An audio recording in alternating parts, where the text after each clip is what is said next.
Shh. You are Frankie Farias.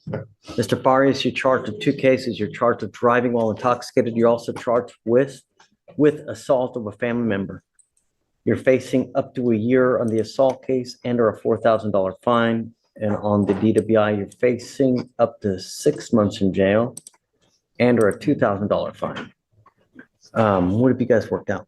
So for he's pleading time served on the DWI, 13 months deferred on the assault conditions. Okay.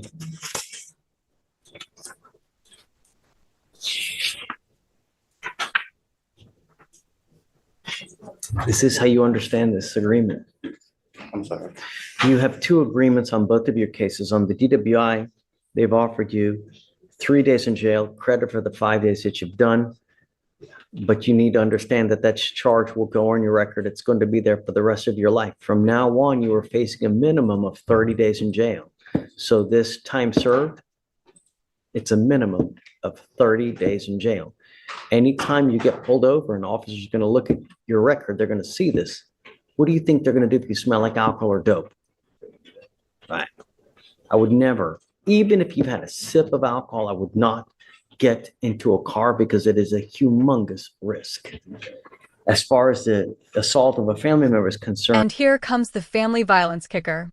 Even if you finish probation successfully, this affirmative finding sticks and the next offense Completed, you do not end up with a conviction on your record. You must understand, though, that this comes with an affirmative finding of family violence, meaning that if you ever pick up another one of these cases, even if you successfully complete the deferred, you will be looking at a third-degree felony, a minimum of 2 years in prison, a maximum of 10 years in prison. You can also never own a gun or ammunition as well. You will be signing this other piece of paper here, which is a written admonition that you are ineligible to possess a firearm or ammunition as a result of this plea bargain agreement as well. What you need to understand, it's firearm is a very loose term. So you need to understand, if you don't understand what a firearm is or what a weapon is, you need to talk to a lawyer because that's one of the conditions. Do you understand? When you pick up criminal cases, there are a lot of collateral consequences, as you now see. It can impact you in ways that you never, ever see. That's why you need to strive to never pick up any kind of cases. And when you pick up multiple successive cases, it kills you. And now you're ending up with these things, with both of these. Anytime you come into a contact with an officer and they look at your record, you think that you'll get the benefit of the doubt. Be careful. That's all I'm going to tell you is be careful. Now, part of the agreement on the deferred, you need to also understand you give up nearly every right known to man by entering into this agreement. If you fail to live up to the terms of this agreement, we will issue a warrant for your arrest, put you in jail, and now you're looking at an entire year that you authorized to put you in custody if you violate this. Do you understand? For you to complete this successfully, you have to do a batterers intervention prevention program, what's called a BIP class. This is a 15-week, I'm sorry, is it it's 18, right? 18-week class that you have to go to 1 time a week for 8. You don't have to do this. We can set your cases for trial if you don't want to do this. Well, look,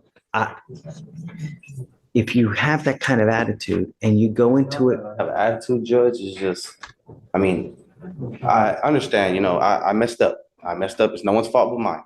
I understand that, but y'all really treated me like I'm constantly getting in trouble for it. I'm not. I mean, I understand. I got a DUI and I ended up catching another. Criminal court. Did you think this was going to be rainbows and gumdrops? No, I didn't think that. I'm just, it's just. And here's the thing, though, Mr. Farias, what you need to understand is if you think it was bad here, that's what you're saying to me now. If you think it's bad now, wait till you get out there in the free world with even more conviction on your record. Life will only get more difficult with the more convictions that you get.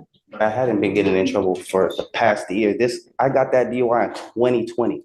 I have not been in trouble for it since then. So y'all treated me like if I'm constantly getting in trouble for it. And I'm not trying to be rude. I'm really not. How did we treat you that you're constantly in trouble? Tell me. This is a conversation. It's, no, but Nathan, I want him, how did we treat you? In what way? I mean, I'm not Tell saying me. y'all treating me in any way. It's just like the way you talk to me. I have like I'm just a hardened criminal. All I did was I was young. I made a mistake.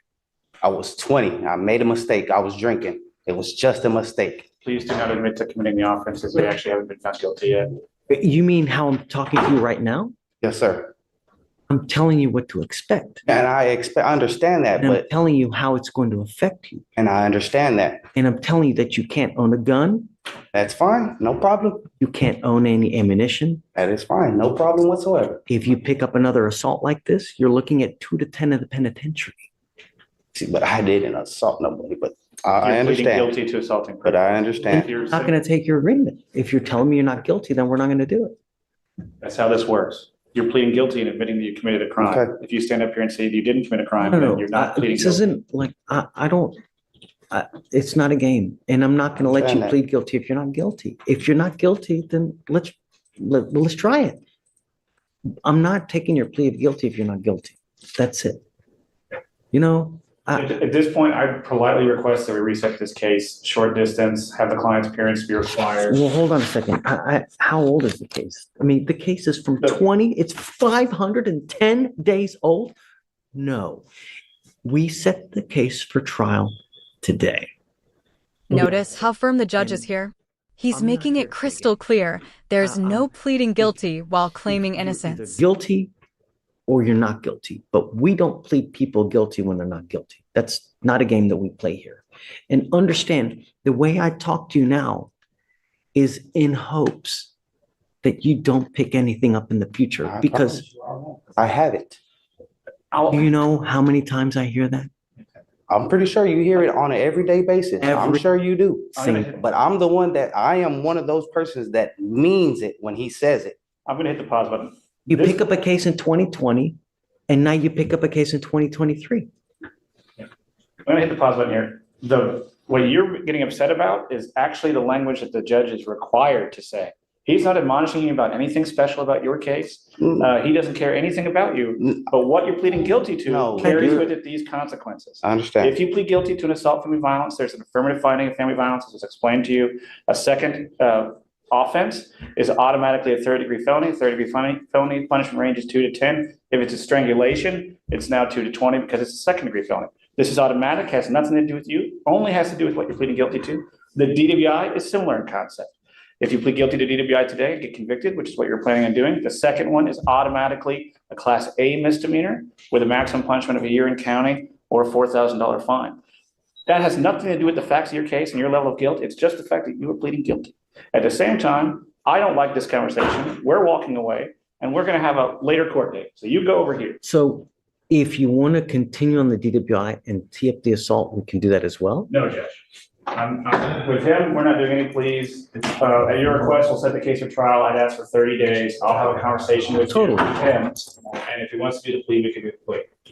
And he will come up here with the proper understanding. It's not a big deal, but we either set it today or we, Oh, Yeah, I'll just set okay. it today because it'll be long enough that we can have a conversation.